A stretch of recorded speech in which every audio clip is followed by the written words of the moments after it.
Bueno, buenas tardes a todos. Bienvenidos al foro en corto Nanotech Latam. En largo es conectando la educación en nanotecnología con las necesidades de la industria en Latam. Entonces ya entienden por qué lo redujimos. Bienvenidos. Hoy pues nos acompañan pues tres muy importantes figuras del campo de la nanotecnología en Latam. La nanotecnología, como muchos de ustedes, es una disciplina, pues como muchos de ustedes saben, es una disciplina que está en constante evolución. Tiene un gran potencial para transformar muchas industrias y lo ha hecho durante muchísimos años. Y pues tiene bastantes desafíos donde la academia puede jugar un papel bastante importante. Este foro tiene como objetivo, primero, generar un espacio de diálogo entre la academia y la industria. También ver cómo podemos de alguna forma cerrar esa brecha que existe entre la educación en nanotecnología y las necesidades reales de las industrias en Latinoamérica. Y hoy contamos pues con tres panelistas en particular.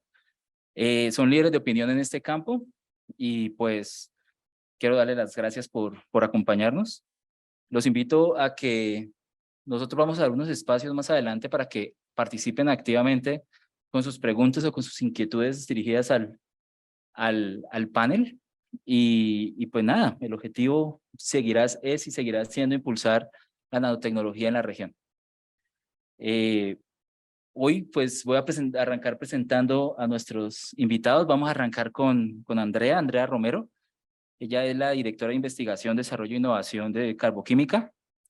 Ella es ingeniera química de la Universidad Nacional de Colombia. Tiene una especialización en finanzas y tiene un MBA en INALDE. No sé si lo estoy pronunciando bien, creo. Posee una trayectoria bastante impresionante en el campo del desarrollo de productos, tanto en el sector tecnológico como en la industria de los plásticos. Y gracias a ese trabajo, pues Andrea ha creado un portafolio bastante extenso de productos innovadores y que tienen incorporación de tecnologías emergentes y que ofrecen propuestas de valor únicas. Su dedicación al intraemprendimiento ha sido fundamental para la organización. He escuchado bastante a Juan Carlos hablando de eso, ya que ha generado nuevas oportunidades y unidades de negocio que han fortalecido la competitividad en nuevos segmentos del mercado. El impacto de las iniciativas que Andrea ha trabajado se refleja en el crecimiento de la empresa, que ha sido sostenido, y la capacidad de adaptarse a las demandas constantes de este campo, más en lo que en el día de hoy tiene bastantes temas interesantes en cuanto a sostenibilidad se refiere. Entonces, esa perspicacia empresarial y su habilidad para identificar oportunidades de negocio han sido fundamentales para el éxito de los proyectos que ha emprendido Andrea. Entonces, muchas gracias por acompañarnos.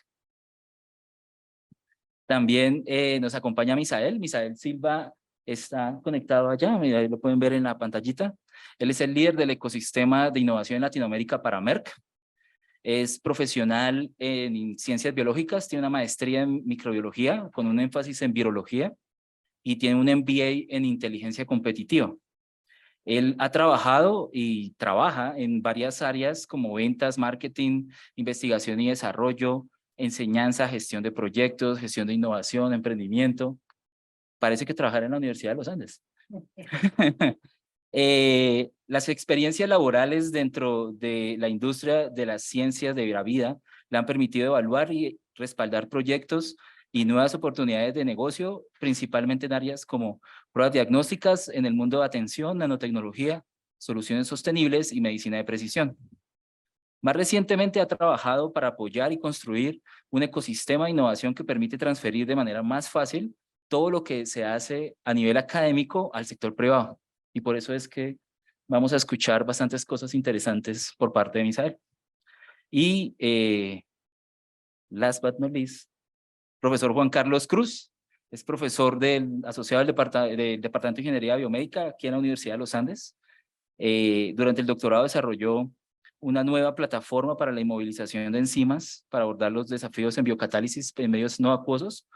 Además, pues Juan Carlos tiene experiencia como jefe de desarrollo de nuevos productos en una empresa importante del sector químico, donde desarrolló varias aplicaciones nanotecnológicas, entonces un bagaje bastante grande en este campo, y en el 2006 se incorporó en la universidad. Desde ese momento, pues ya pues contando lo que ha trabajado antes, lleva más de 15 años en campo de biotecnología industrial y médica, y en particular en el desarrollo de nanobiocatalizadores. Esto lo hace con el fin de tener vehículos nanoestructurados para liberación y guía de moléculas farmacológicas para tratamiento de diferentes enfermedades. También trabaja en la búsqueda y el desarrollo de péptidos únicos con capacidad de membrana y la aplicación de ingeniería de sostenibilidad, que pues muchos de ustedes lo conocen como el LCI. Y por último estoy yo, que voy a funcionar como moderador de este corto foro. Yo soy Luis H. Reyes, profesor del Departamento de Ingeniería Química y de Alimentos de aquí a la universidad.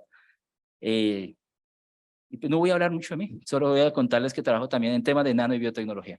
Entonces, muchas gracias y pues con esto, pues arranquemos con nuestro foro, ¿les parece? Listo. Gracias.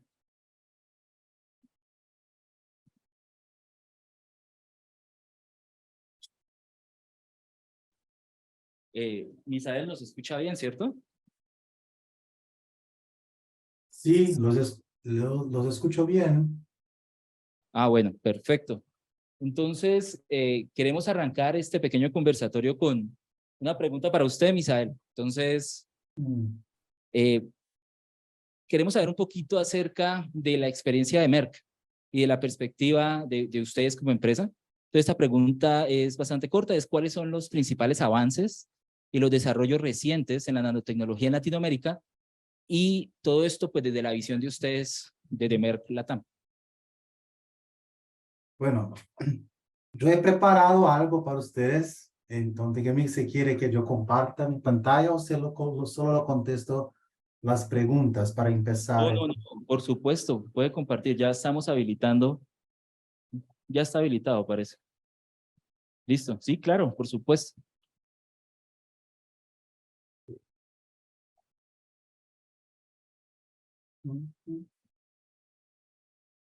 ¿En dónde es?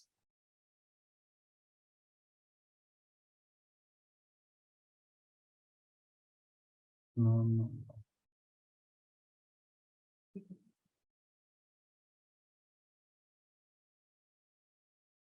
Virtual, Screen share.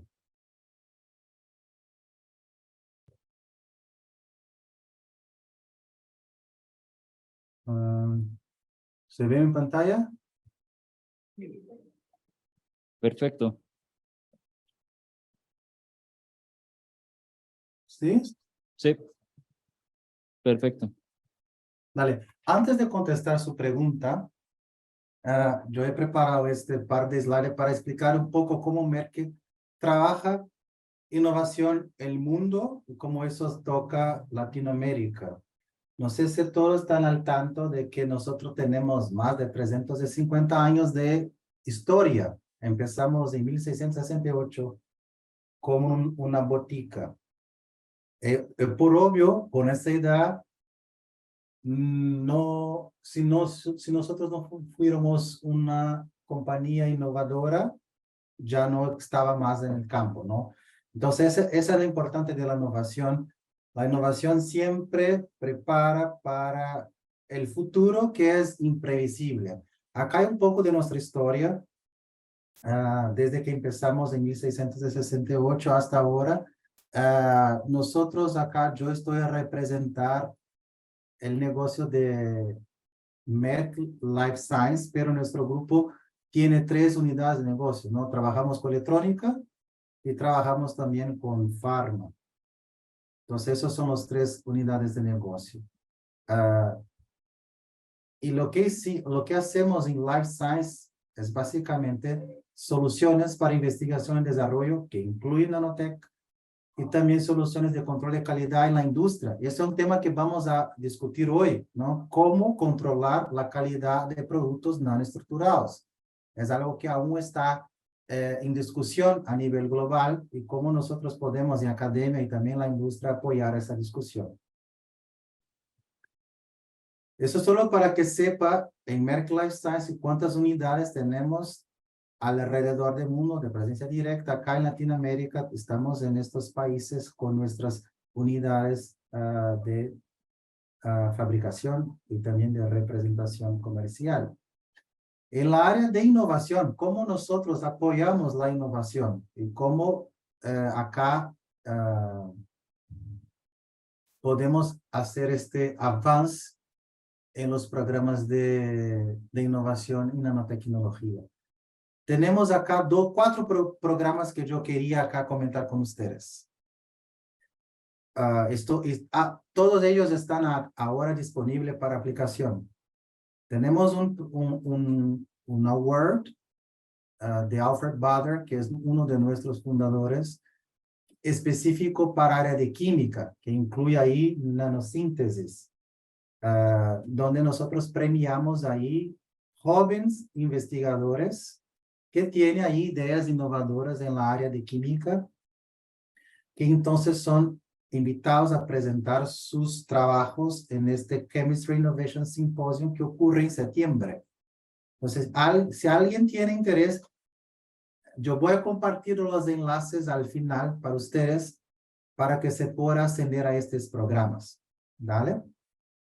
Y ahí premiamos los científicos con los proyectos más innovadores que nosotros evaluamos en este día. También tenemos un grant de subvención, que es nuestro Merck Research Grant. El Merck Research Grant invierte en soluciones de desarrollo y prueba de concepto. O sea, estamos hablando ahí de TLRs iniciales, ¿no? De ideación hasta TLR 3, 4, el inicio de prototipado. Este año, nosotros vamos a invertir 200,000 euros en proyectos en la área de hidrógeno verde, que incluye nano también, ¿no? Ahí tiene muchos subtemas que apoya ahí la creación de este mercado basado en hidrógeno verde. Y tenemos más dos acá, uno más para los investigadores seniores, que es nuestro Future Insight Prize, pero este año el tema es el sistema de alerta precoz para las nuevas pandemias, que es nuestro Nobel Prize, vamos a decir así, que premiamos los científicos que más colaboran con la innovación científica con 1 millón de euros al año. La premiación va a ocurrir día 11 de julio. Y tenemos para startups, ahí por los científicos e emprendedores, nuestro Innovation Cup, que es una competición. Esta competición ahí son para los estudiantes. Creo que en la audiencia hay muchos estudiantes, ¿no? Entonces acá quiero dejar dejar este comercial para que los latinos participen de esta competición y que lleva nuestra innovación hasta Alemania. Esta competición ocurre en nuestro Red Card, nuestra casa matriz en Darmstadt, donde estos estudiantes van a competir entre ellos para crear modelos de negocio en muchas áreas, incluso en nanotecnología. Y el ganador lleva para casa 20,000 euros, ¿no? Entonces, ahí es un programa muy interesante para divulgar para ustedes. Entonces, yo voy a parar mi presentación acá porque tiene otras preguntas, ¿no? Entonces, contestando yo voy a parar acá y después vuelvo con esto, ¿dale? Perfecto, Misael, muchas gracias. Creo que hay unas oportunidades bastante interesantes. Aquí los pelados tienen los ojos grandes viendo las oportunidades y las cifras. Entonces, gracias. Pues nada, ahora quiero hacerle la misma pregunta a Andrea. De pronto, para quienes no saben quién es Carboquímica, pues también valdría la pena que nos cuente un poco acerca de las innovaciones en la industria de plásticos y petroquímicos que ustedes tienen. Hola, ¿cómo están a todos? ¿Me escuchan bien? Bueno, supongo que sí. Hagamos exacto de fe. Bueno, Carbo es una empresa del grupo Sampo que tiene más de 65 años en el mercado. Viene teniendo una participación importante en lo que es el sector de plásticos desde hace más de 50 años. Es muy concentrados en PVC durante muchos años y hace más o menos la última década venimos poniendo al servicio todas las competencias y las capacidades tecnológicas que tiene la empresa para otros sectores, como pueden ser alimentos, farma, agro, cosméticos, y esos son los intraemprendimientos de los que mencionabas hace un rato. Todo lo que venimos haciendo básicamente hace unos 15 años es fuertemente basado en investigación, en innovación, en desarrollos tecnológicos propios que nos permitan desarrollar ventajas competitivas en cada uno de los sectores que tenemos. Dentro de las líneas de investigación que manejamos hay una que es de nanotecnología. Juan trabajó conmigo un tiempo en Carbo. Tuvimos el honor de tener una persona que tiene tanta experiencia en nanotecnología, y él fue uno de los que nos ayudó a fundar como esa línea de investigación que hoy en día pues ya cuenta con productos manufacturados en Cartagena a una escala industrial de base tecnológica, que hoy en día están nuestra fuerza comercial, que tengo aquí una personita que trabaja en eso, posicionando en el mercado, y que nos está permitiendo competir frente a grandes compañías ubicadas en Europa. Entonces, ese desarrollo tecnológico propio realmente vale la pena desde el punto de vista de los plásticos, porque no solo logras desempeños distintos, sino que encuentras caminos diferentes para competir en mercados donde de pronto los productos no están tan diferenciados. Entonces te cambia las propiedades, te permite lograr reducción de costos también, desempeños, te mejora el desempeño. Hoy en día el ofertar soluciones en los mercados es tal vez más importante que simplemente ofertar productos.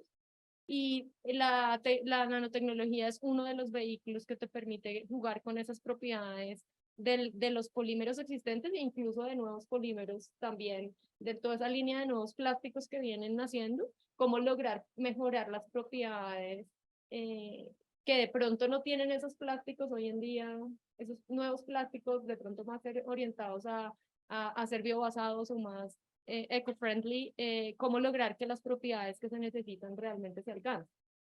Aligera también mucho los plásticos, logra resistencia sin aumentar el peso, resuelve como contradicciones que hacen al final que se consuma menos energía en la transformación de los plásticos, o incluso en las mismas, en todo lo que son vehículos, también disminuye mucho el peso de las máquinas, de las estructuras, y hace que la huella de carbono en esos transportes también tenga un beneficio.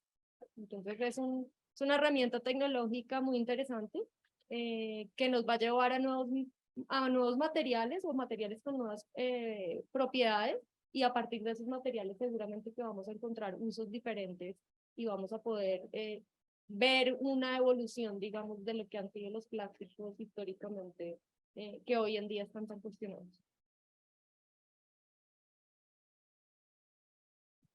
Vale, Andrea, muchas gracias. Muy interesante.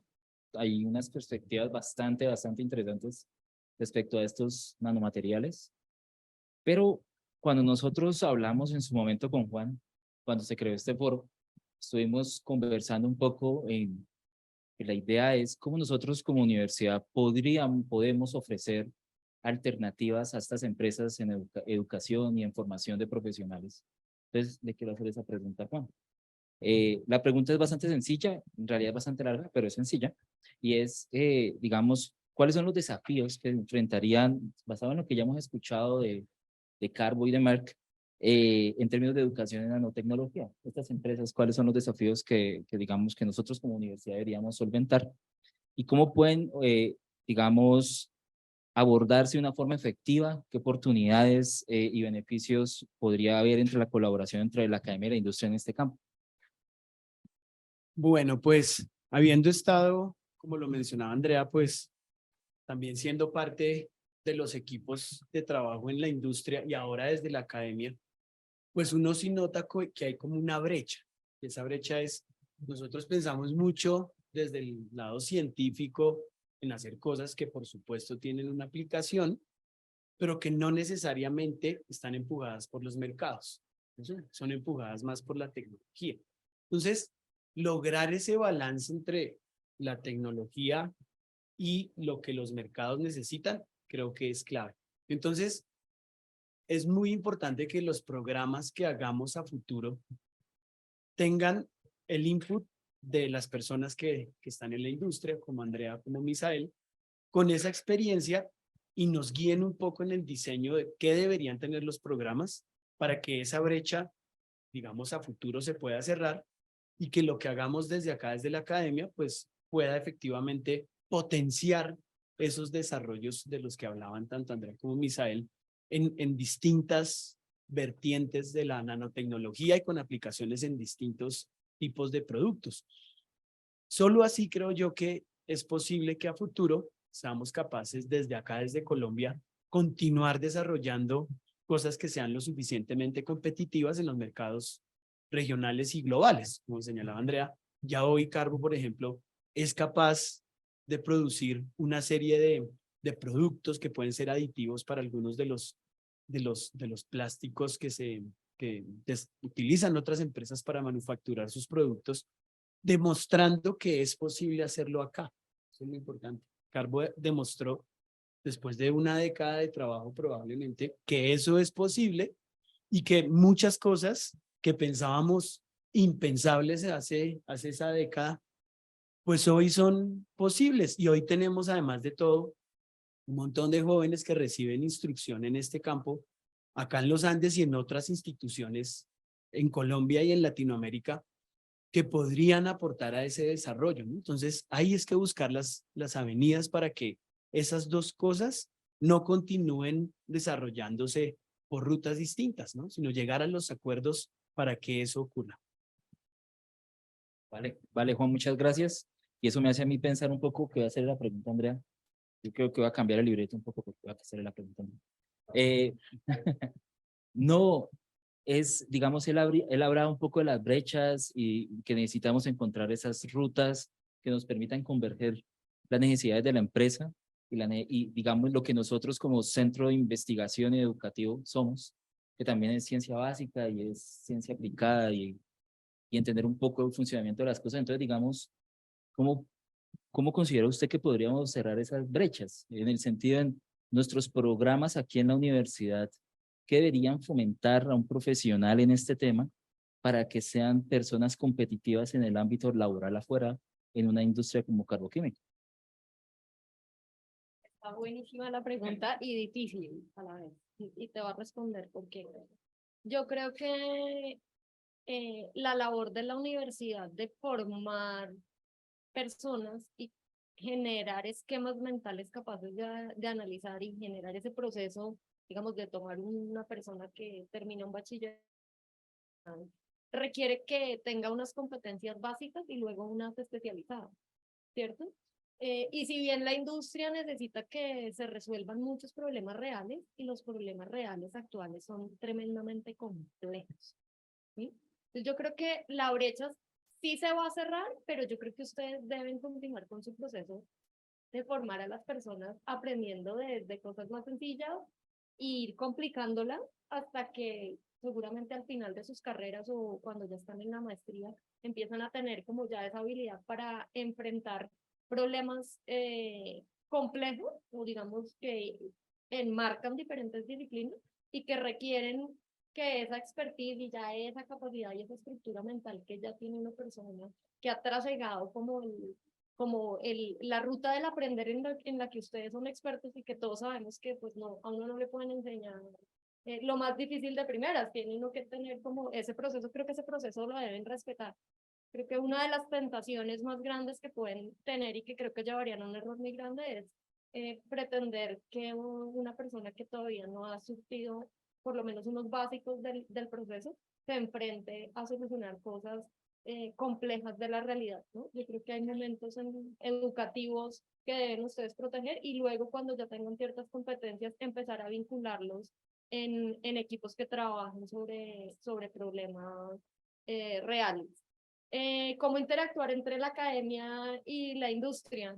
Yo creo que a eso hay que verlo como por grados de madurez, no sé si de los países o de las culturas, creo que en Latinoamérica y particularmente en Colombia tenemos todavía un camino que aprender, tanto las empresas como las universidades. Nos hemos enfocado, yo creo que en los últimos 5 años, en muchas mesas de cómo dialogar y encontrar cómo potencializar lo que los dos lados pueden hacer y encontrar un camino. Pero hay otros que ya lo han logrado y que llevan muchos años haciéndolo. Yo creo que pues Misael seguramente nos podrá contar cómo es la realidad brasilera, pero seguramente la realidad coreana, que tuve la oportunidad de conocerla, está en otro nivel. Ellos interactúan y ponen y tienen ya esa relación o esos mecanismos de hablar, de construir cosas en conjunto, mucho más maduros que lo que de pronto tenemos en Colombia, pero lo que son, por ejemplo, este tipo de foros, el que ustedes presenten las investigaciones y se puedan conocer desde la industria, que tengan canales o puertas donde la industria pueda ir a contarles, oye, tengo este problema, ¿cómo lo ves? ¿No? Esa cercanía de conocernos, simplemente arrancar por conocernos, ¿no? ¿Quién es el CEO de una compañía y qué tan cerca está realmente de conocer los expertos, de los directores o los líderes de innovación, qué tan cerca están y qué tan familiarizados están realmente dentro de ese ecosistema? Pues yo creo que en Colombia tenemos una tarea grande a nivel social, generar un ecosistema mucho más cercano, y a nivel de sistema y proceso, que ese ecosistema realmente se consolide. Hay muchas iniciativas que llevan ya algunos años, pero que no han llegado a penetrar suficiente el tejido empresarial. Entonces, Ruta N, por ejemplo, es algo que es conocido, la publicación de redes ya en el tema de innovación abierta, donde las universidades también participan. Creo que es uno de los retos que tenemos que lograr madurar acá en Colombia, porque efectivamente considero que hay muy buenos estudiantes y mucho potencial de hacer cosas y encontrar soluciones, pero necesitamos primero construir ese ecosistema esos canales de comunicación para que los jóvenes se puedan vincular con las empresas y las empresas, con las universidades de forma segura y tranquila, ¿no? Un poco sufrimos en Latinoamérica de la desconfianza, y creo que la confianza es un tema que ha venido mejorando con el tiempo. Yo sí debo decir que siento que eso ha cambiado en los últimos 10 años. Creo que eso ha cambiado para bien de ambos lados, pero todavía tenemos un camino para avanzar, que creo que, bueno, aparte de participar en eventos formales, es también un poco en los canales informales de relacionamiento, que de pronto es donde nacen como esas ideas o esas posibles soluciones. A veces son al lado de la máquina de café o no necesariamente es en un board donde, o en una sala de juntas donde vas a poder resolver las cosas. A veces ese relacionamiento y esa cercanía a través de no necesariamente actividades formales académicas o de interacciones que busquen solucionar algo, creo que pueden generar y podrían funcionar bastante bien. Perdón. No, súper bien.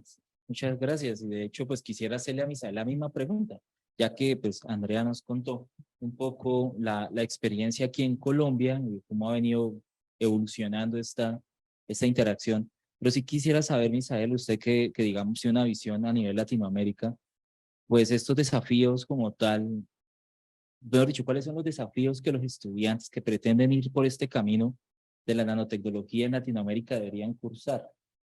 ¿Cuáles son los principales retos que se encuentran? Buenísimo. ¿Me escuchan? Sí. Bueno, cuando uno, Merck es una compañía global, ¿no? Está presente en Corea, como menciona, está acá en Brasil, está en Colombia. Y cuando nosotros comentamos, incluso internamente, cómo manejamos innovación en Latinoamérica y comparamos cómo Merck lleva ese tema en otras partes, creo que además de este punto científico, ¿no? Tener las conexiones entre los expertos, como mencionaste, tener este ecosistema más cercano, es importante, pero para nuestra región no es trivial. Yo creo que hay un punto importante que es distinto para Latinoamérica, que no existe en Corea, que no existe en Japón, Europa y Estados Unidos, que es la cuestión que nuestra región es muy instable. Esta instabilidad genera dificultad de planeación de proyectos de innovación. en áreas que aún están en desarrollo, como el caso de nanotecnología, donde se necesita planear por 5 años, ¿no? Estamos acá, el mínimo, ¿no? Estamos a desarrollar en academia una solución que va a llegar al mercado en 5 o 10 años. Entonces, imagina esto por una industria de capital privado que tiene que planear el riesgo de retorno de innovación de algo que va a llegar al mercado en 5 o 10 años. Eso se pasa bien en Japón, se pasa bien en Corea, se pasa bien en Estados Unidos y Europa, pero en Latinoamérica es casi imposible hacer ese cálculo, porque ni siquiera saberemos cómo estará la política en 5 años, en la próxima elección. Entonces, tener eso en la cabeza, cómo nuestros estudiantes pueden manejar innovación en un ambiente de constante instabilidad económica y política. Eso es lo más importante, porque esto sí genera nuevas soluciones, ¿no? Nosotros en Latinoamérica estamos mucho más acostumbrados a innovar, porque si no innovamos, ni siquiera llegamos a la universidad. Los estudiantes que están ahí delante de ti, creo que hicieron innovaciones a lo largo de su vida para pasar por todas esas incertidumbres. Entonces, mi sugerencia sería empezar con las nuestras fortalezas, ¿no? Tenemos que empezar con que nuestras economías, con que nuestra región es fuerte. Entonces, algunos ejemplos de nanotecnología que tenemos en nuestra región de éxito fueron explorando cosas que no tenemos competencia global, porque si quisiera trabajar con cosas que vamos a competir con Corea, que vamos a competir con los otros países, no vamos a llegar, porque ellos tienen mucho más estabilidad de planear. Nosotros tenemos que siempre estar cambiando las rutas a lo largo del desarrollo. Entonces, acá hay muchos ejemplos en Brasil, ¿no? Que puedo compartir con ustedes. Así como Brasil y Colombia, que son países agroexportadores, donde nuestra economía es basada en producir commodities en larga escala. Y muchos problemas tenemos en este caso, porque tenemos que hacer el almacenamiento de las semillas para exportar a otros países. Y si no lo vendemos, perdimos el producto. Acá se han desarrollado soluciones para mantener las semillas viables por mucho más tiempo, basada en nano, reemplazando productos químicos. La nanotecnología es una tecnología vertical, se puede ser aplicada a cualquier otra parte. Nosotros también producimos, no sé, tejidos, ¿no? Y ahí se tiene como producir tejidos inteligentes o trabajar con nuevas formas de hacer estos materiales usando nano. Nosotros también producimos muchos alimentos. ¿Cómo podemos añadir valor a esto? O sea, ¿por qué importamos vitamina C de Alemania pura si nosotros somos el mayor productor de cítricos del mundo? ¿No? ¿Por qué no siquiera podemos hacer esto? ¿Por qué no podemos invertir en la industria de nutracéuticos si tenemos la materia prima acá? Entonces, tenemos por dónde explorar y ahí tenemos que usar nuestra creatividad, ¿no? Como investigadores, como maestros, como estudiantes, a cómo podemos en la economía que tenemos, con las fortalezas que tenemos, usar la nanotecnología para crear algo nuevo, que los coreanos no están a trabajar en eso, porque ellos están mirando la electrónica, mirando las pantallas, mirando la computación de la nueva generación, ¿no? Entonces, eso creo que es un punto de partida, ¿no? Para que después el ecosistema, que no es solo la invención, que no es solo el capital intelectual, tenemos que desarrollar el capital financiero. Pero ellos no van a venir a invertir en Latinoamérica si ni siquiera tenemos casos de éxito para ellos poder basar el cálculo de riesgo. Entonces, esa es mi sugerencia a este punto. ¿Cómo podemos apoyar más a nuestros estudiantes a tener las capacidades de desarrollo hacia el futuro? Muchas gracias. Creo que nos da una visión bastante interesante sobre las oportunidades únicas que tenemos en la región. Creo que Me acabo de enterar que la vitamina C la traemos de Alemania. Creo que eso ya me abre los ojos en muchas cosas sobre los nutracéuticos que en realidad no había considerado. Pero, pero digamos, viendo todas estas oportunidades que existen en la agroindustria colombiana y de Latinoamérica, que creo que es quizás el factor que deberíamos explotar en mayor medida. ¿Usted cree, según lo que ha visto de los profesionales con quienes trabajan, que son profesionales que están formados para afrontar estos retos? ¿O quizás hayan espacios de alguna mejora o algo en particular que quizás debería fortalecerse y que nosotros como universidad estamos llamados a fortalecer? Esta pregunta a mí. Sí, para Isabel. Sí, mira, Sí.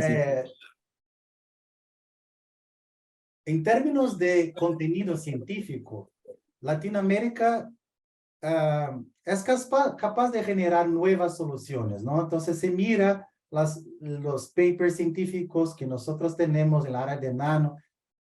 Los latinos están produciendo mucho contenido científico. Se crece 2000% en los últimos 10 años en la cantidad de innovación científica que nuestros científicos están generando en el tema.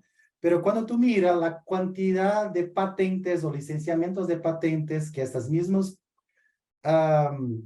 soluciones científicas están generando, ahí se pierde la competitividad. O sea, algo falta. Estamos creando conocimiento, pero no estamos logrando valorar este conocimiento en el mercado.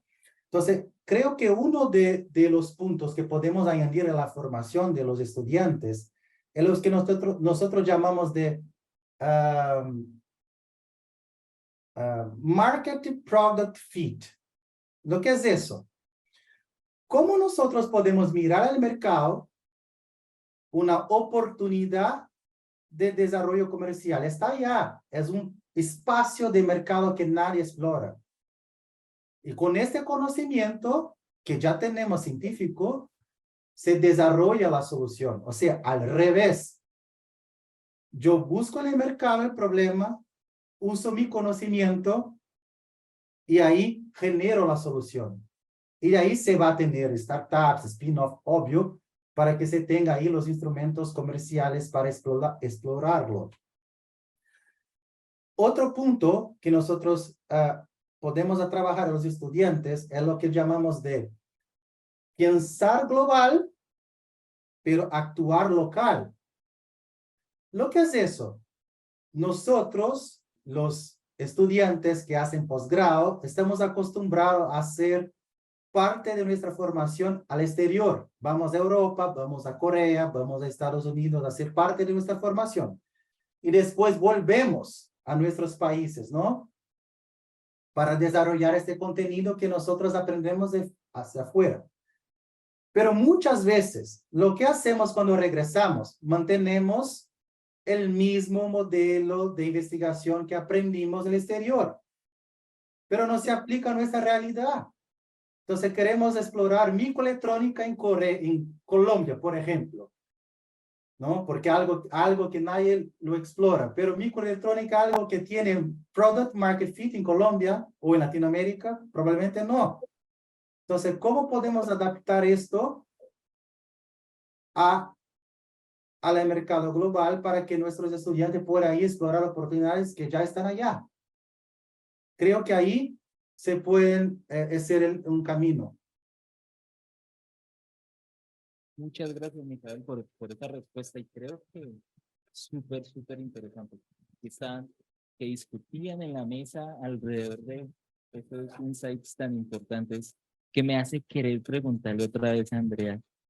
Quizás haya algo de lo que Isabel nos estaba comentando que, o sea, digamos, en nuestros posgrados, ¿sí? Nuestros posgrados, nuestro doctorado, nuestras maestrías, que, digamos, Misael nos hablaba de la gente que sale y vuelve a entrar, entra con una diferente mentalidad, pero de pronto usted ha visto si eso también se cumple para quienes estudian acá. Estamos nosotros haciendo doctorado en Colombia, pero pensando en problemas de afuera y no los de nosotros. No sé si es algo que tal vez usted haya visto en su experiencia en la industria. Varios puntos. Para construir sobre lo que dijo Misael, ya te respondido con coincido totalmente en varios de los puntos que él dijo. Creo que falta mencionar un tema de, sobre todo en nano, realmente qué tan maduro está la tecnología que ustedes están entregando, validando en la industrialización. Y te lo digo porque la parte más difícil que tuvimos que hacer es lograr tener una capacidad.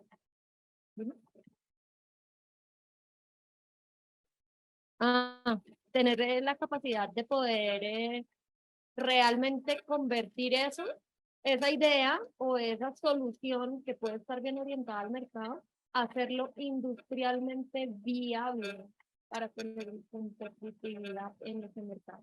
Entonces, parte de lo que sí te puedo contar es que llegar a tener una capacidad de fabricación de 2 toneladas de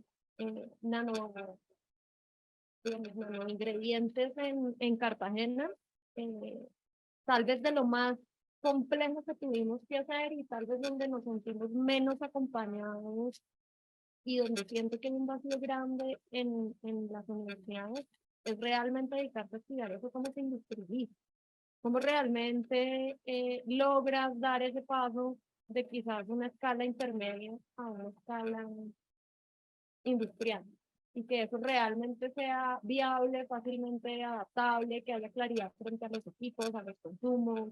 Importantísimo que todo lo que son esos productos de nano tienen su propia regulación en seguridad industrial.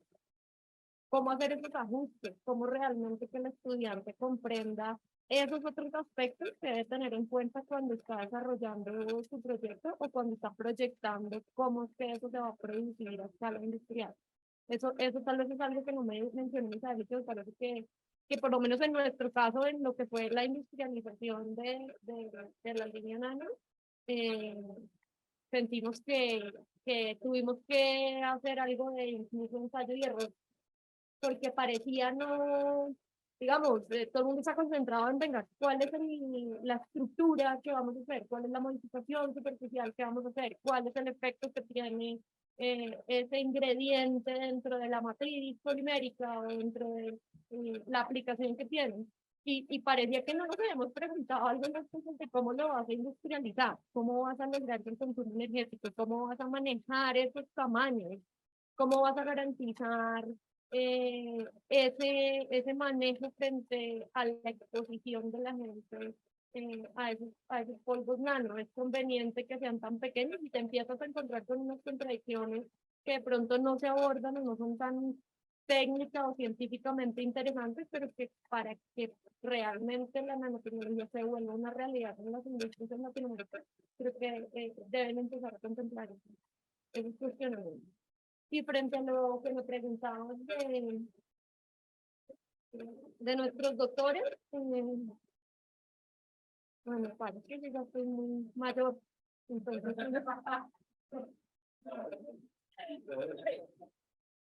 ya, ¿qué te puedo decir? Mira, yo siento que hay mucha expectativa de los jóvenes por conocer el exterior, ¿sí? Y de pronto no hay tanta expectativa por conocer cuáles son las problemáticas reales que demandan los mercados más cercanos. Y lo puedo entender porque tecnológicamente somos menos desarrollados y seguramente mucha de la literatura que están ellos revisando no necesariamente viene de esta zona. Entonces creo que mostrar y generar esa motivación por querer solucionar, sobre todo al grado de doctorados, problemas de sus entornos, creo que es importante. Creo que viene mejorando. La gente que viene del exterior o que se ha formado 100% en el exterior, sí coincido con Misael, que vienen con unos esquemas que muy seguramente son difíciles de implementar porque nuestras realidades son diferentes. Y son diferentes y son difíciles de implementar dentro de la industria. Digamos, hoy en día, por lo menos en Carbo, que estamos contratando doctores, que estamos promoviendo la formación de esos doctores para que tecnológicamente se vinculen a una operación industrial desde lo tecnológico, es bien importante que la formación y la expectativa que tenga el estudiante esté acorde a su entorno. porque tenemos algunas limitaciones y operamos de una manera diferente a como se opera en Europa o como se opera en Asia. Entonces, creo que la tarea de ustedes es lograr que esas personas se motiven a ver lo positivo y las ventajas de las realidades que tenemos, que pueden no parecer tan interesantes, pero que realmente, como le dijo Misael, la innovación y la creatividad está inmersa en nosotros y a veces por eso no la valoramos tanto. Y entonces queremos cosas más estructuradas que vemos en el exterior y demás, cuando de pronto ellos están tratando en las universidades de ellos de generarle a los estudiantes algo que nosotros tenemos pensaría que todos los que están viendo esto, y es la creatividad, la capacidad de resolver, eso que nosotros llamamos ser recursivo. De pronto ellos tienen que enseñar eso, pero nosotros lo tenemos, valorar eso un poco más y concentrarnos en qué es lo que necesitamos para responder al entorno. Muy interesante. Sí, el choque fue grande. Yo hice mi doctorado afuera y regresar se siente el templonazo. Sí, sí, no, pero no, es muy interesante. Nada, Juan, cuéntenos un poco de, digamos, cuál sería nosotros aquí desde la universidad, qué se está haciendo para tratar de cubrir esas oportunidades interesantes que nos contaba Andrea y Misael, y qué más podría hacerse, digamos, cuál es la visión de usted. Sí, bueno, también me pasó lo mismo, que estuve por allá afuera aprendiendo todas las cosas estas de nano y llega uno y se encuentra con una realidad diferente y la primera cosa es, esto no se puede hacer acá, es lo que uno piensa cuando llega. Que es falso, es una apreciación completamente errada y falsa porque sí se puede, tenemos todo el talento, insisto, para hacerlo, la creatividad, eso a nosotros nos sobra eso, nos sobra. ¿Qué he notado en la educación acá en la región? Porque pues conozco profesores de toda la región que trabajan en estos temas emergentes, en donde hay unos cuantos grupos que le hemos apostado no solo a la ciencia detrás de lo que tiene que ver con el mundo nano, sino también a pensar en cómo hacemos para llevar esto a la implementación real, sobre todo los que trabajamos pues en las facultades de ingeniería de este continente. Tenemos eso como digamos, muy metido los que estamos ahí. Y hemos notado, y yo eso lo noté cuando llegué aquí, que la infraestructura para poder hacer eso ha crecido enormemente. Y hay mucha más gente que trabaja en este campo y que, digamos, podemos aunar esfuerzos para construir alrededor de cómo hacemos para llevar la nanotecnología a nuestras realidades. Entonces, sí he notado que ha crecido. Cuando yo llegué, pues, que trabajo en el campo de la nanomedicina, una de las subespecialidades de la nanotecnología, pues no había nada de eso acá. Hace 10 años que llegué de hacer el doctorado. Y pues yo lo vi más como una oportunidad. Dije, bueno, pues no hay nada, pues ¿qué podemos hacer y cómo resolvemos los retos que tienen muchos científicos usando estas tecnologías? Y me encontré, por ejemplo, con que había muchos científicos, especialmente del campo de la química o de las ciencias biológicas, con un montón de problemas que se podían resolver con las aplicaciones y las tecnologías nano. Me encontré con eso. Dije yo, pues apostémosle a eso y hoy, digamos, exitosamente puedo decir muchas de las cosas que fueron en un momento una idea para resolver problemas científicos se han convertido primero en realidades y segundo en cosas que se han llevado a la formación de los estudiantes en un sinnúmero de cursos que, por ejemplo, tenemos hoy en esta facultad y en muchas facultades de ingeniería de las universidades más grandes de Latinoamérica. Entonces, sí he notado el progreso, sí ha crecido, pero creo que es insuficiente por ahora para poder atacar los problemas que mencionan Misael y Andrea de forma completamente directa, ¿no? Y siempre un camino pedregoso en cada una de estas aventuras que uno tiene cuando quiere resolver algún problema. Entonces, toma mucho tiempo y creo que se puede acelerar si hacemos el esfuerzo de llevar esta formación a lo que están necesitando ellos en las empresas, cerrando esas brechas en Pensemos cómo llevamos esto a hacerlo en grande, pensemos cómo llevamos esto a atender los mercados importantes nuestros en el campo de la agroindustria, ¿no? Esas cosas no las hemos reflexionado todavía como continente. Y creo que es importante empezarlo a hacer y a construir alrededor de iniciativas mucho más regionales, porque hemos pensado solo en las cositas que nos competen a cada uno, y hay cosas transversales que fácilmente se pueden extrapolar a distintos contextos aquí en Latinoamérica. Bueno, muchas gracias, Juan. Bueno, pues eso solo me causa más dudas. Sí, entonces, sí, no, sí está bien. Dubitativo, sí. No, quería preguntarle aquí a Misael porque resulta que veo aquí una diapositiva que dice Academic Collaboration Model. Entonces, digamos, ¿qué estrategias ustedes desde Merck, mira, ahí tenemos unas preguntas de nuestra audiencia para hacerla.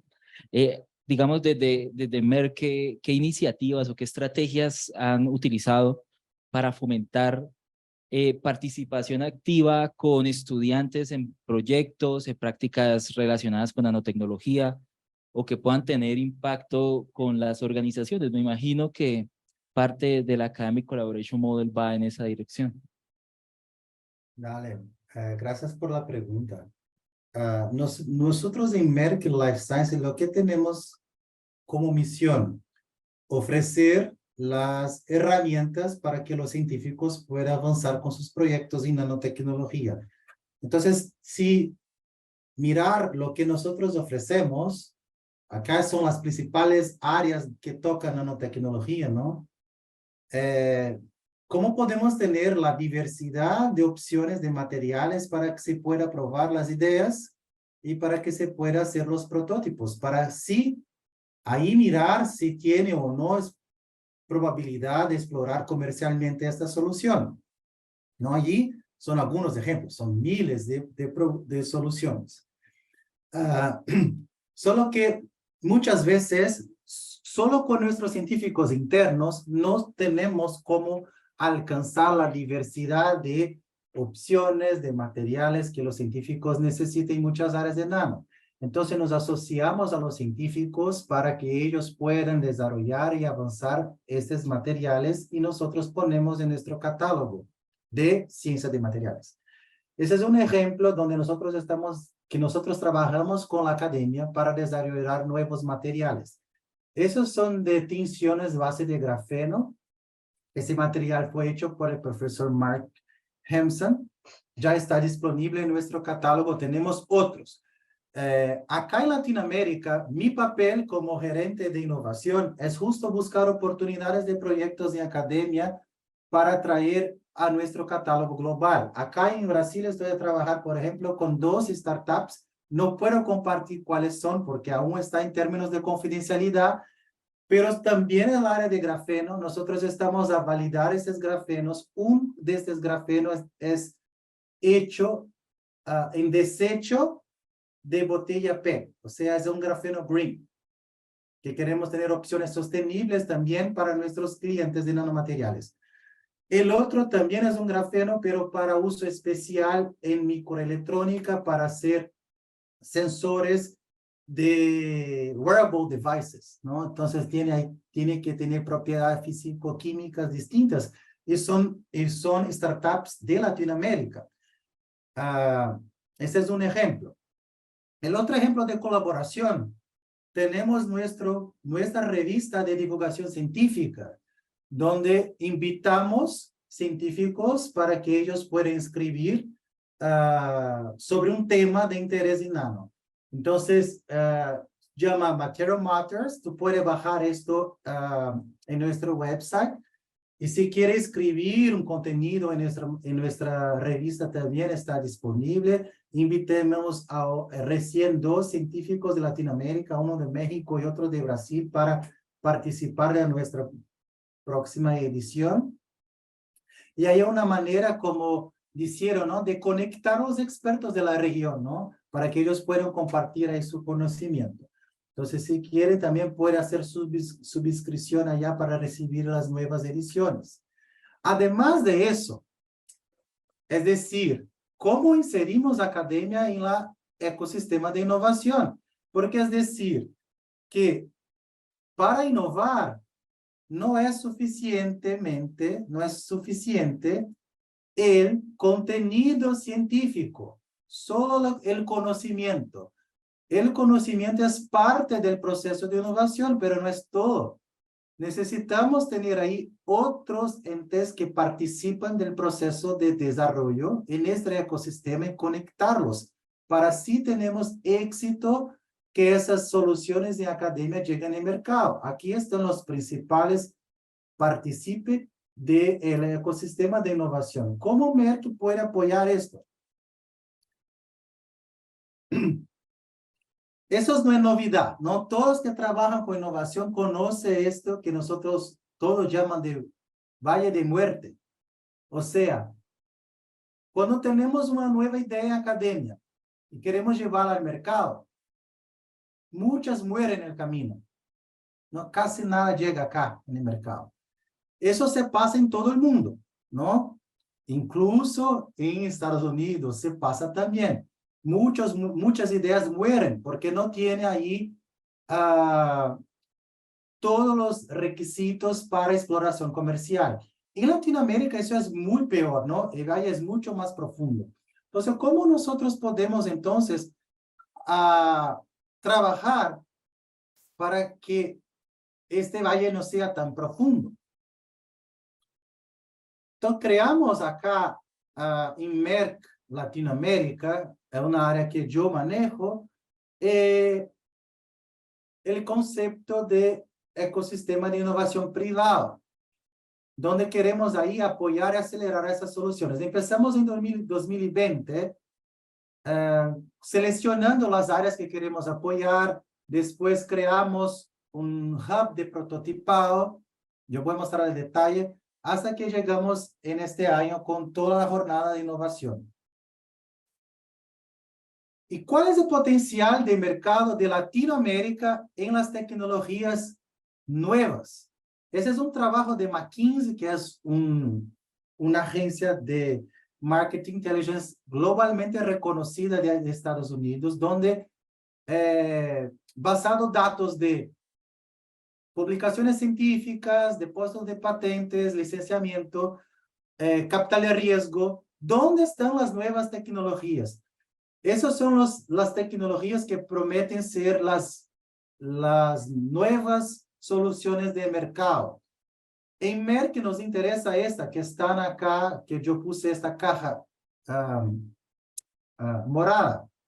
¿Y cuál es el tamaño de mercado a explorar con estas áreas? Acá se puede mirar cómo crece ese mercado en Latinoamérica y cuál es el tamaño del mercado a explorar. Lo que dice al principio, ¿no? Product Market Fit. O sea, esas son las tecnologías, ese es el tamaño de mercado. Entonces, ¿por qué nosotros no creamos entonces soluciones basadas en explorar esto?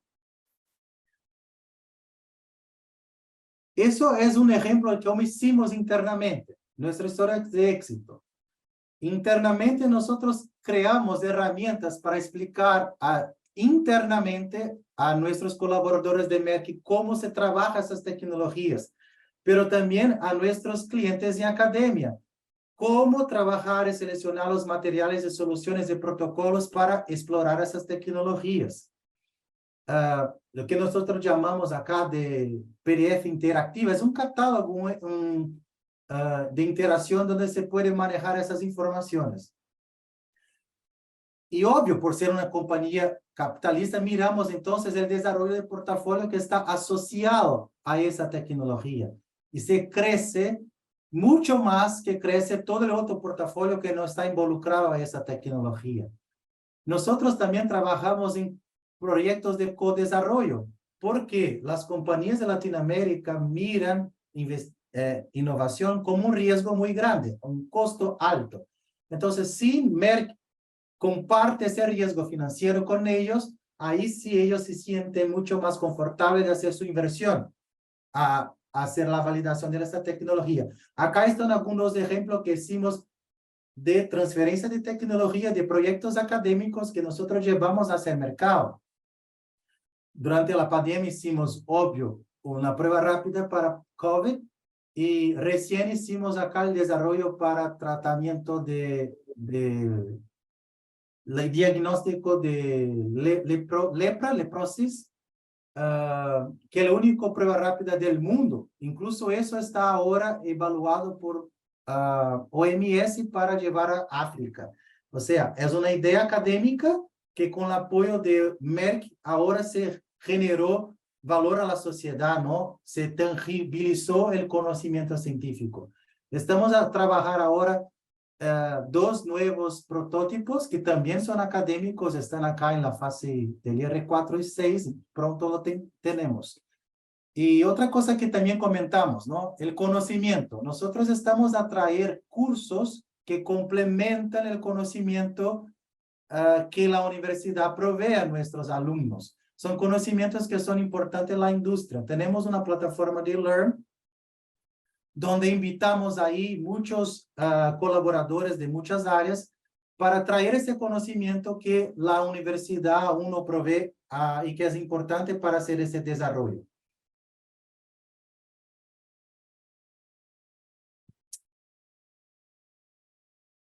Aquí es solo para que sepa cuál impacto tuvimos. Entonces, ahora en enero, el Ministerio de Salud de Brasil adoptó una tecnología que nosotros apoyamos el desarrollo y la transferencia. Para que sepan, esa tecnología estaba en la universidad desarrollada había 15 años y ellos solitos no lograban llevar al mercado. Entonces, esa es la importancia del poder de trabajar el ecosistema de innovación. Entonces, esos son nuestros hubs que hacemos con la academia. Estamos con estos dos. Van a recibir detalles de nuestro hub de nanotecnología que vamos a lanzar día 1 de junio para que pueda apoyar estos prototipados. Yo voy a parar por aquí para que podamos seguir. Muchas gracias, Misael. Tremendamente interesante todas las iniciativas que nos cuentas y sobre todo, pues el potencial sobre el que ustedes han capitalizado y han convertido en realidades. Yo quería a continuación preguntarle a Andrea acerca de esos retos y por supuesto sabemos que todo el tema de los recursos y el apoyo para llevar las innovaciones desde esa primera idea hasta lo que nos cuentas de la industrialización, pues es un camino largo. Quisiéramos que nos contaras pues, un poco acerca de eso, de esos retos que has visto tú a lo largo del desarrollo de ese portafolio tan interesante que tiene Carbón. Bueno, Carbo no es una organización del tamaño de, ¿no? Es importante, es súper interesante ir aparte de lo que comentaba con Juan Carlos mientras Misael hablaba. Son tamaños distintos y aún así la nanotecnología puede surgir en tamaños de industria diferentes de madurez distinta, ¿no? Entonces, por supuesto, un modelo súper elaborado que nos están mostrando Misael. En cuanto a recursos, pues nosotros arrancamos con muchísimos menos recursos. Muchos menos recursos, con una probabilidad de que los proyectos, y lo que hicimos al final, que parece un poco en contra de todo lo que dice la teoría, y Mijael lo mostró, es el valle de la muerte de los proyectos cuando uno no tiene plata, no tiene para estar invirtiendo en tantos proyectos que mueren, ¿cierto? Entonces lo que hicimos fue desarrollar un modelo donde la probabilidad de que bajara muchísimo. Y sabemos que la lógica de la innovación les permita que el riesgo exista y permita que las cosas fallen, pero depende en qué momento de la credibilidad frente al mercado, frente a los accionistas, frente a los que te van a dar el dinero para las innovaciones necesitas y cuántos recursos atrás tienen para que uno trace la estrategia, ¿no? Entonces, en su momento la estrategia era mucho más enfocada a todos baby roots. ¿Sí? Y me dice, pero ¿cómo? Es todo monroneros y debería salir, que uno sabe que eso es bien improbable, pero digamos que cuando uno tiene la punta del mercado, tiene la punta de la tecnología, realmente tiene la herramienta para que si logra hacer un buen empalme, la probabilidad de falla disminuye. disminuye. Uno no puede llegar a que la llegue a cero, pero sí disminuye. Entonces, recursos importantes, el compromiso de la alta dirección, que es un recurso intangible fundamental. El tema de el personal competente y capaz de llevar a cabo esos proyectos. Y ahí pasa no solamente por quienes conocen la tecnología, sino quienes entienden el entorno. El tema de la adecuación en infraestructura a escala laboratorio, que también se puede manejar propia o se puede manejar con relacionamiento a través de terceros, haciendo desarrollos o utilizando infraestructuras existentes. Yo creo que para nosotros es importante aprovechar la infraestructura de investigación y los laboratorios que ya hay en Colombia y principalmente en las universidades. Hay laboratorios muy bien dotados y que para la industria que está ejecutando proyectos y que apenas están evolucionando, es importante disminuir la inversión en esos recursos propios en etapas tempranas y solamente hacerlas cuando realmente financieramente valga la pena. Entonces, esa construcción de pensar la infraestructura no hacia el interior, sino hacia el exterior, también es un recurso compartido que me parece que es supremamente relevante en el tema de nanotecnología. Y adicionalmente, pues el recurso compartido del conocimiento. ¿A dónde hay que ir? Hay que ir a Corea, hay que ir a Alemania, hay que ir a Colombia, hay que ir a la Universidad de los Andes. ¿A dónde hay que ir? ¿A dónde hay que ir? ¿Dónde está el experto? Y realmente buscarlo para poder acelerar y disminuir esa cantidad de fallas que puedes tener en el Valle de la Muerte. Entonces, personas, generar la infraestructura correcta porque la tienes que cambiar. Y luego cuando vienes a industrializar, si ya no la puedes tercerizar del todo, hay cosas que se pueden tercerizar, pero que tienes que tener muy en mente que si vas a hacer un modelo de fabricación propia para explotar esa tecnología o por lo menos quedarte con el know-how por un tiempo para recuperar esa inversión que hiciste en investigación y desarrollo, creo que al final el recurso grande va a venir por el lado industrial. Creo que a nivel de laboratorios, a nivel de personas con conocimiento, asesores, figuras de co-creaciones, co-desarrollos, Open Innovation, eso existe y está en el ecosistema, pero cuando vas a industrializar ahí tal vez es donde ese trabajar con terceros no es tan fácil porque no hay tanta oferta, por lo menos acá en Colombia, no sé en Brasil, pero en Colombia no hay tanta oferta para que tercerices la penetración del mercado con el producto a escala industrial. Entonces, para mí esos son como los recursos que han hecho como la diferencia en lo que hemos vivido de la... Muchas gracias, Andrea. Muy importante eso que nos cuentas. Y aprovecho entonces para pasarle un poco la batuta a Misael y que nos cuente, digamos, ahondando un poco sobre lo que nos dice Andrea, cómo se fomentaría, digamos, esa gestión de recursos para crear esas redes, esas alianzas que nos permitan trabajar colaborativamente. Andrea lo mencionó en varias ocasiones en su intervención, ese co-crear, colaborar. ¿Qué te imaginas, Misael, que es importante? ¿Qué nos cuentas al respecto? Buenísimo. Bueno, yo no logré alcanzar a Andrea, perdón, porque el sonido estaba muy bajo. Entonces no sé si yo voy a repetir algo que Andrea lo comentó, perdóname, ¿dale? Pero en nuestro caso, ¿cómo hacemos co-creación?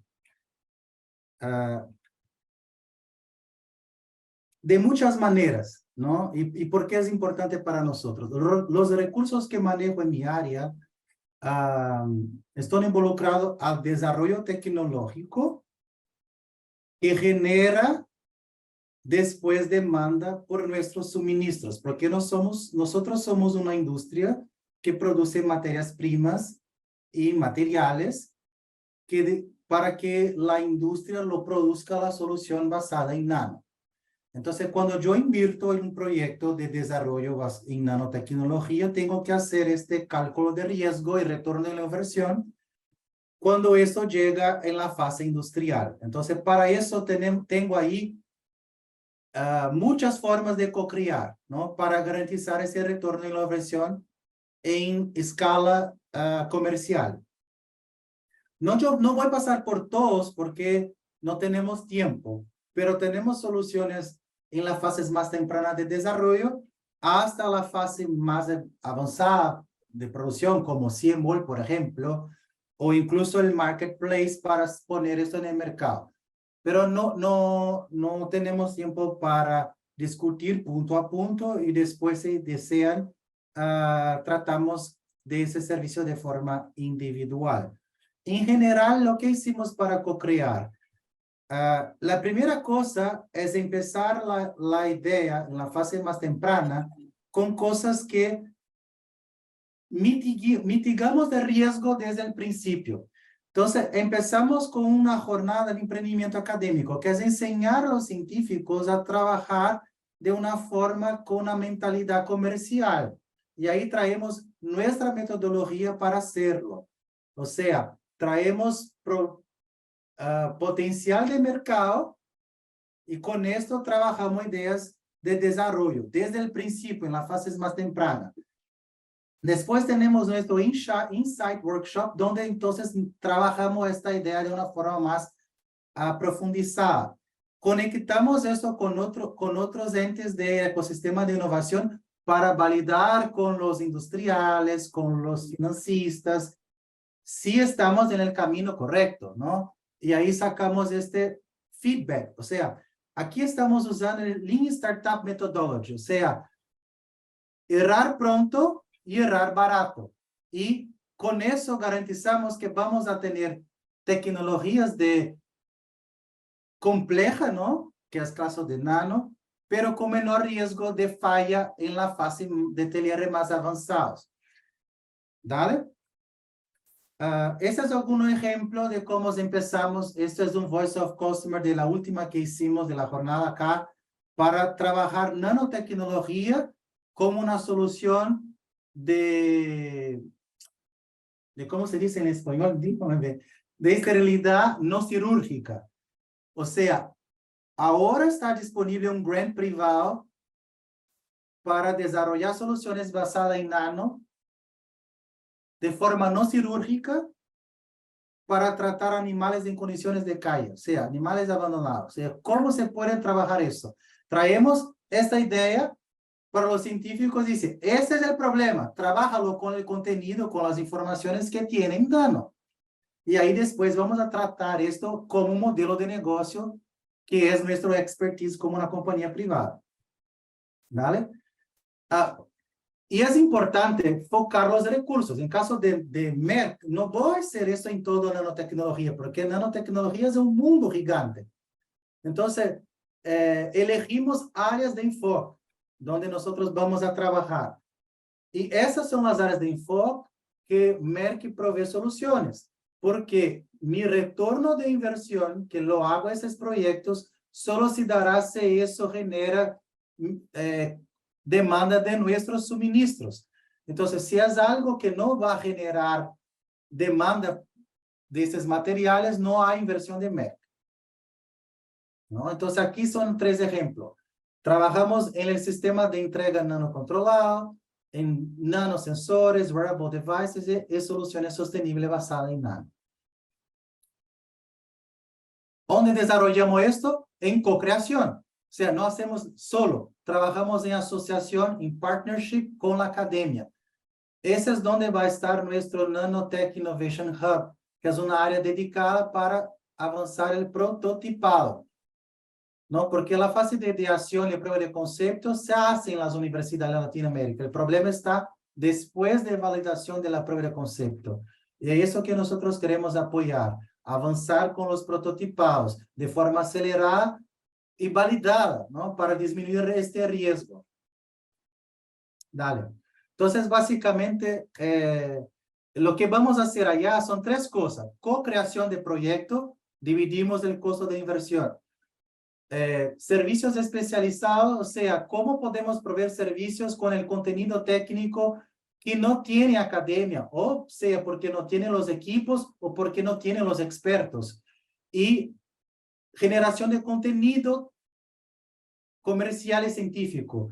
¿Cómo nosotros podemos proveer conocimiento complementar a lo que ellos están teniendo en la universidad para ahí garantizar una co-creación dentro de este ecosistema? Cada uno contribuyendo con su expertise para garantizar ahí un desarrollo en Latinoamérica que sea competitivo de forma regional y global.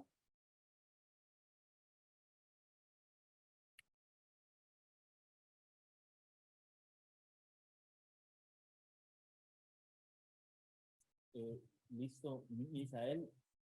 Muchísimas gracias. Aquí tenemos muchas dudas. Una de esas es cuándo vienen a la Universidad de los Andes a montar el centro de investigación acá y el hub de innovación. Los esperamos con los brazos abiertos. No, está muy interesante. Creo que hay una pregunta aquí en la mesa que quisieran hacerle a Misael. No, pero no sé. ¿Ahí me escuchas, Misael? Sí, escucho. Nada, estábamos admirando acá todas las inversiones que ustedes han hecho en infraestructura y en ese hub para las validaciones de desempeño de la innovación. Si nos puedes dar un valor aproximado de cuánto puede haber sido la inversión que está haciendo Merck en esa iniciativa de innovación de nanotecnología. En términos monetarios, Sí.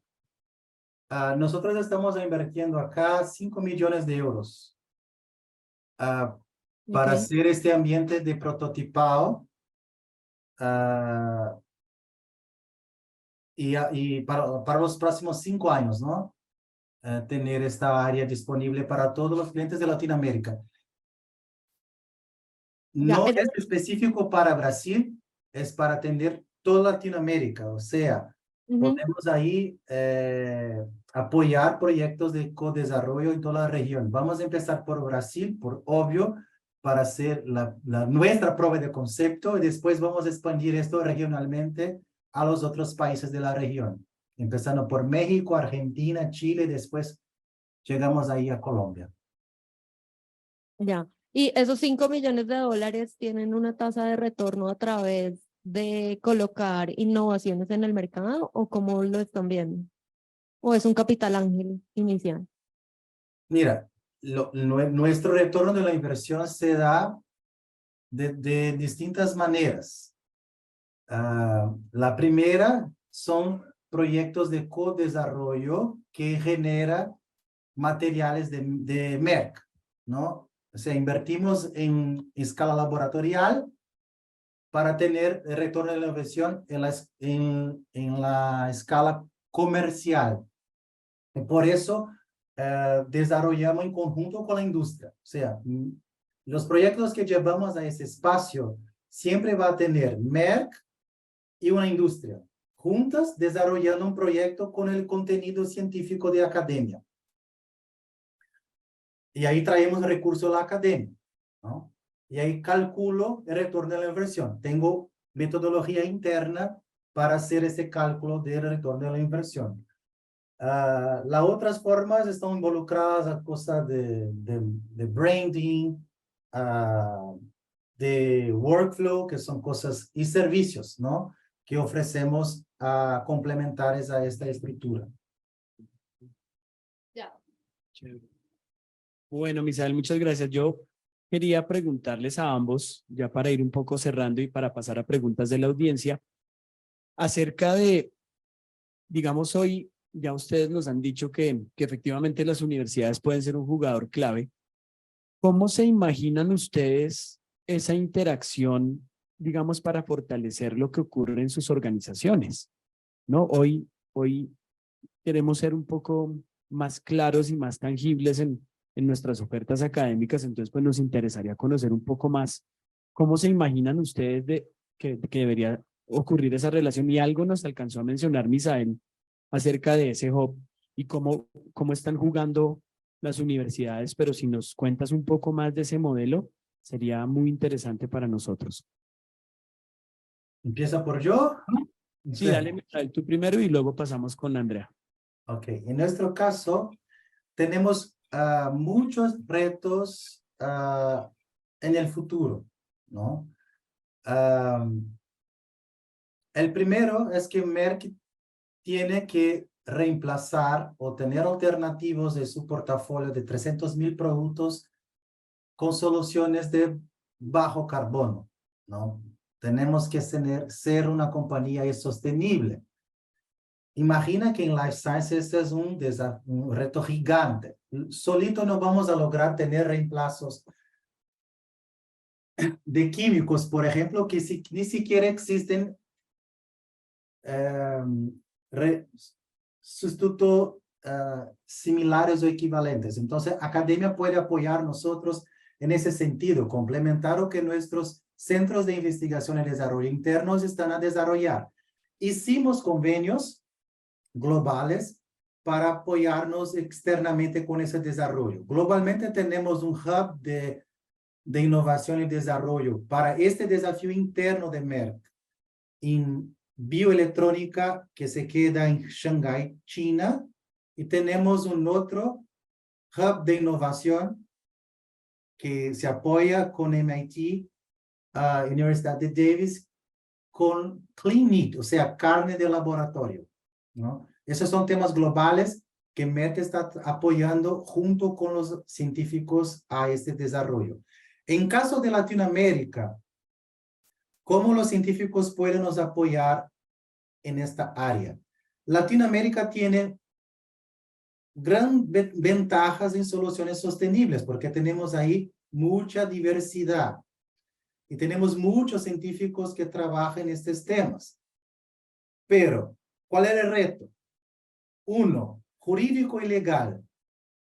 ¿Cómo podemos sacar estas soluciones de academia? Es muy complejo. Las experiencias que tuve en algunos países, aún no tengo ejemplos de Colombia, pero en los países donde intenté sacar esas soluciones para ascender nuestro catálogo global en términos legales, científicos, ¿no? De propiedad intelectual, es mucho más complejo que en los otros países. Entonces tenemos ahí que simplificar esa burocracia jurídica y legal para que se pueda ascender a estas soluciones de los académicos. Segundo punto, que podemos trabajar en conjunto. Nosotros tenemos nuestra llamada de Open Innovation, que invertimos en esto. Tenemos nuestra llamada de Mercury Research y Granted, donde nosotros decimos cuáles son las áreas de desarrollo que queremos que los académicos puedan apoyarnos y damos recursos a eso. Pero los latinos poco tienen adhesión a estos temas. Entonces, ¿cómo podemos ahí dar mucho más visibilidad o herramientas para que nuestros académicos puedan ascender a esa llamada que nosotros tenemos internamente y para tener mucho más chance de éxito y traer ese recurso a Latinoamérica? Creo que de mi caso, de mi parte, serían esos dos temas. Administrativo, legal y burocrático. Y el otro, dar más conocimiento y herramientas a nuestros científicos para ascender nuestros recursos de desarrollo en las áreas que nosotros apoyamos. Bueno, y a continuación, pues Andrea, la misma pregunta acerca de cómo asegurarnos que, digamos, estas iniciativas sean sostenibles y continuas en el tiempo y cuáles serían los aspectos claves para que fortalezcamos las alianzas y ese trabajo colaborativo y co-creativo que tú misma has ya mencionado. Ese es un tema que hemos trabajado en varios foros y en varios espacios con la Universidad de los Andes. Y creo que en eso he sido yo reiterativa. Yo creo que la negociación de una tecnología puede ser simple o puede ser muy compleja, pero depende también de si hay claridad de qué quiere la universidad sacar de allí. ¿Sí? Creo que en ese punto ha sido complejo, como mencionaba Misael, realmente ser ágiles y efectivos en llegar a acuerdos para poder tener las tecnologías de la universidad. porque no solamente con esto, sino en general con las universidades acá en Colombia nos encontramos con que no hay una claridad de realmente qué es lo que quieres obtener en la negociación. ¿Quieres acciones de la compañía? ¿Quieres partes de las ventas? ¿Quieres regalías? ¿Quieres derechos comerciales? ¿Quieres? Y pareciera que quisieran querer de todo. Y en ese punto, conciliar las expectativas, por lo menos desde el lado de Carbo, no ha sido fácil y no hemos tenido las mejores experiencias. Muchas tecnologías que pudieran ser de nuestro interés no se han podido enrutar a través de desarrollos que ya han iniciado universidades, precisamente porque no hay esa claridad. Y lastimosamente encuentra uno otros investigadores en otras partes del mundo o con otras figuras de centros de investigación con quienes es mucho más sencillo negociar porque ellos tienen una claridad, quiero regalías o le vendo la tecnología completa por este monto. Es mucho más, se avanza en la negociación porque hay claridad de qué espera la contraparte. Yo creo que la industria en general tiene claridad. Sabemos que siempre queremos mucho ante los ojos de una universidad, pero yo creo que todo eso se logra aterrizar y converger a realmente una negociación final cuando de la contraparte entendemos exactamente qué quieren, ¿no? Y lo otro es el tema, para mí otro tema importantísimo es cuánto vale una tecnología en TRL4 y cuánto vale una tecnología en TRL9. ¿Sí? Siento y en mi experiencia he tenido experiencias y negociaciones donde eso no pareciera estar tan claro frente a una universidad que de pronto tiene el desarrollo un poco más atrás. ¿Sí? Y pareciera que se van por números convencionales y no lo plantean quizás por etapas. Entonces yo sí creo que la figura de quien sea que legalmente represente la innovación, que muchas veces ni siquiera es el investigador o ni siquiera es el estudiante, sí deben fortalecerla y darle un poco más de agilidad y claridad en cuanto a qué quiere obtener y cómo las van a medir. A veces yo he llegado a la conclusión de que quienes están negociando o esas oficinas de transferencia eh, parecieran tener unos indicadores que no están muy acordes frente a lo que de pronto el mercado espera de la oficina. Entonces, quizás allí veo que hay una oportunidad grande del lado de las universidades para que puedan lograr algunos éxitos más rápido de lo que ya tienen en su pipeline de innovación. Vale, muchas gracias. Llevaremos el mensaje al ecosistema de innovación de la universidad, porque están trabajando en esa misma, como con esa misma idea de acelerar estos procesos. Entonces creo que tal vez los han escuchado porque han empezado a moverse más recientemente, al menos esa es mi apreciación.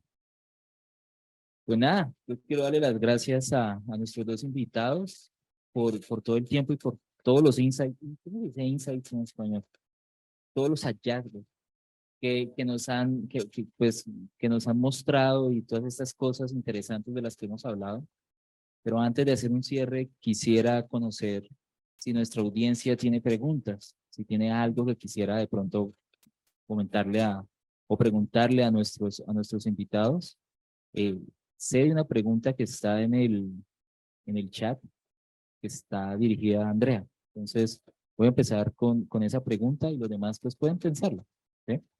Entonces, Andrea nos pregunta alguien que tiene dos As, que no le tomé foto al resto del chat. Que si considera Carbopol acelerar desarrollos nanotecnológicos mediante startups o spin-offs, dice que carboquímica, pusieron Carbopol, pero es carboquímica, startups o spin-offs, o si prefieren hacer esos desarrollos in-house. Si entendí la pregunta de si queremos trabajar con startups. Sí, buscamos también negocios que tengan tecnologías para ofertarnos. Son negociaciones diferentes a simplemente comprar tecnologías o desarrollos a las universidades. Tenemos un radar donde estamos monitoreando startups y si nos interesa, hace parte de nuestro modelo ¿Qué ha ocurrido? Que nosotros realmente estamos generando, y como lo mencionó Juan Carlos, un fenómeno más de intraemprendimiento y de transformación en la trayectoria de la compañía, que empieza a generar unos spin-out de la compañía propios, donde se pueden cultivar mejor esas tecnologías y se pone a disposición de esas nuevas compañías o esas nuevas entidades jurídicas capacidades que ya tiene el Grupo Sanford, y eso hace que sea muy fuerte el poder madurar esas tecnologías allí, pero también estamos monitoreando eso ahora.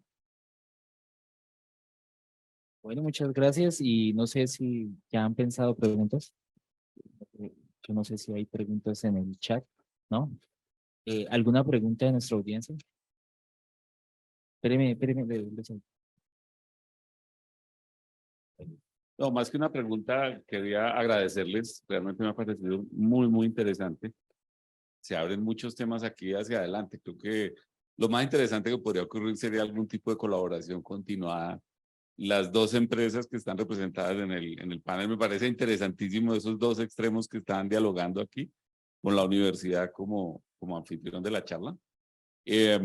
No sé, invitarlos pues a que continuar de alguna manera con este tipo de conversaciones porque me pareció importantísimo lo que vi hoy. Listo, Rafa, muchas gracias. No sé si hay alguna otra pregunta. Preciso los de atrás siempre. No me interesa. Bueno, pues sí, también lo mismo. Quería agradecerles por el foro, muy interesante, tanto a los moderadores, profesores, como a los invitados. Y bueno, mi pregunta es sencilla. Quería preguntarles a los dos, tanto a Andrea como a Misael, que si ustedes ahorita reciben practicantes, como a los otros estudiantes de la universidad. Esa pregunta está muy, muy apropiada.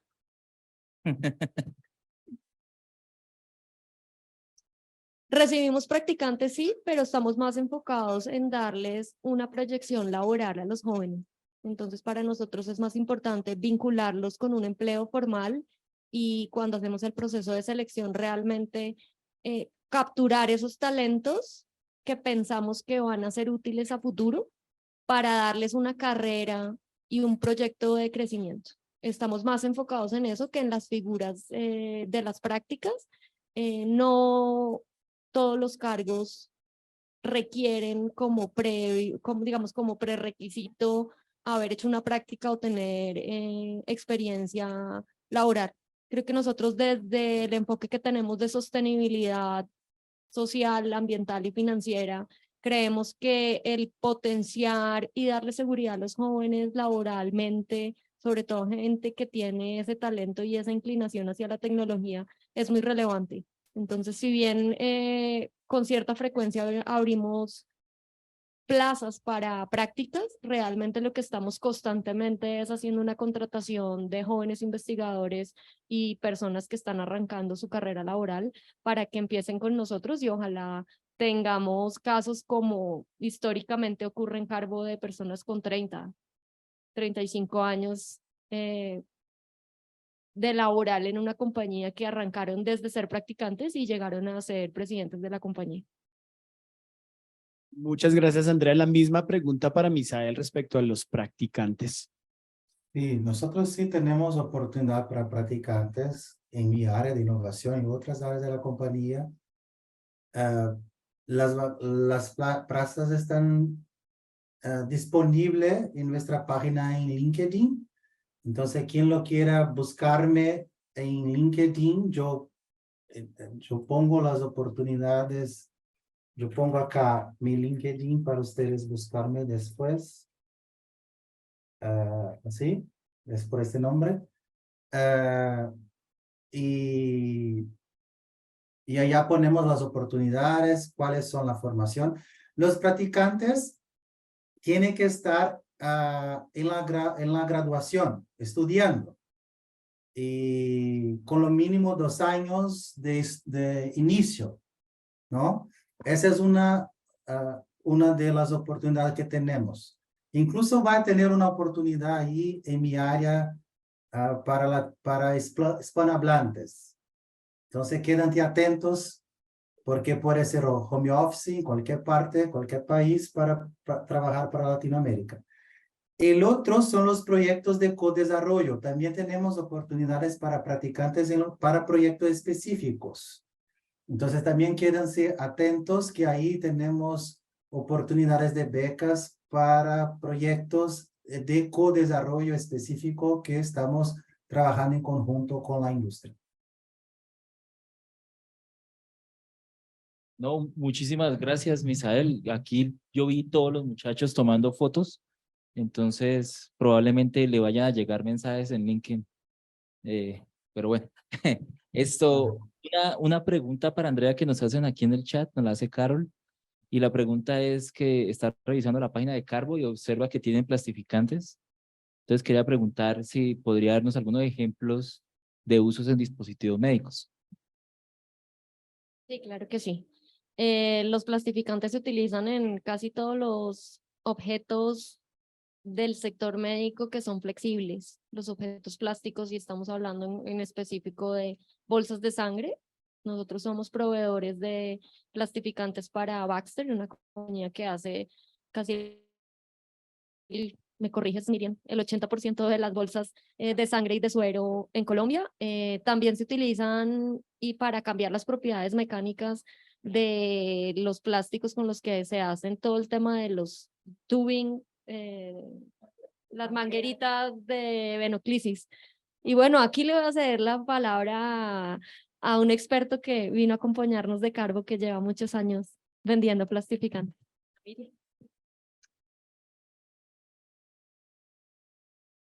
Carol, efectivamente, Carboquímica produce esos plastificantes que están en dispositivos médicos como lo que menciona Andrea, mangueras de venoclisis, está las mascarillas, esas mascarillas que son de aplicación cuando nos ponemos vamos a hacer al médico las nebulizaciones, entonces esas mascarillas transparentes tienen plastificantes de diversos tipos y todo lo que va ahí pegadito. Hay muchas cosas que van pegaditas y esas cosas pequeñitas que van ahí son dispositivos, parte de dispositivos médicos que usan plastificantes de diversos tipos, pero el principal el principal y más grande en términos de volumen y de estos sí son las bolsas de sangre y las bolsas de suero. Hay dos cosas que son dos cosas diferentes, aunque parecieran parecidas, pero son diferentes. Y es verdad, Baxter es uno de nuestros principales clientes de este tipo de plastificante. Muchas gracias, Miriam. Entonces, muchas gracias también a todos por acompañarnos. Creo que se nos acabó el tiempo. Entonces, quería cerrar recapitulando un poco lo que charlamos hoy. No sé exactamente por dónde empezar, pero lo que sí quiero comentar es que nos hicieron caer en cuenta hoy que las oportunidades que tenemos en Latinoamérica son grandes en el campo de la nanotecnología. Tenemos que tener una visión cercana a nuestra realidad, cercana no solo a nuestras problemáticas, sino también a los recursos que tenemos a la mano y a nuestra recursividad nuestra recursividad que tal vez hemos aprendido a través de todas nuestras vidas, de a poquito, con una y otra cosa, aplicarla a los procesos de innovación. Creo que es bastante interesante todos digamos, todos estos insights que nos han comentado Andrea y Misael, también sobre estas oportunidades muy interesantes de funding, de dinero, de financiación. Ahí, por ejemplo, esa es una de las cosas que me dio duro, el inglés. Entonces, de financiación. Entonces, también es bastante interesante saber que hay empresas que están constantemente ayudando o buscando nuevos productos en nuestra realidad. Entonces, eso también me pareció bastante interesante. Quiero darle la palabra a Juan, pero a mí, personalmente, lo de las oportunidades y nuestra recursividad me parece lo mejor. Si yo quisiera cerrar diciendo que efectivamente, digamos, si bien tuvimos invitados hoy de dos compañías con dos tamaños y dos realidades distintas, hay ciertas cosas que comparten y es claro que existe un talento humano regional importante, eso primero.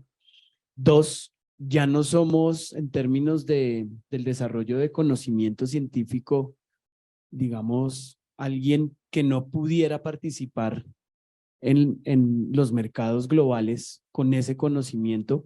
Y tres, tenemos la gran misión de encontrar cómo unir esas realidades de los mercados con lo que hacemos acá en las universidades, porque todavía hay una distancia, hay una brecha que se ha venido cerrando sin duda en los últimos 10 años.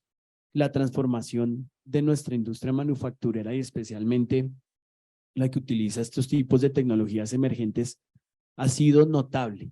Entonces, creo que hay un camino por recorrer, tenemos cómo llegar allá y pues este es el primer abrebocas de la discusión que tenemos que tener entre nosotros para asegurarnos que esas tecnologías efectivamente generen valor, cualquiera que sea ese valor, pero es importante que demos las oportunidades para que eso ocurra aquí en nuestra Latinoamérica que tanto queremos.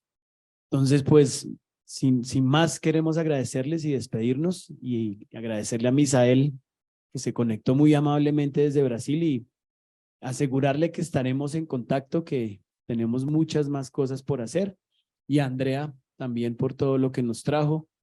Sabemos que Carbo ha crecido enormemente en esta última década y seguirá bajo su mando creciendo en los próximos años sin ninguna duda. Muchas gracias. Gracias.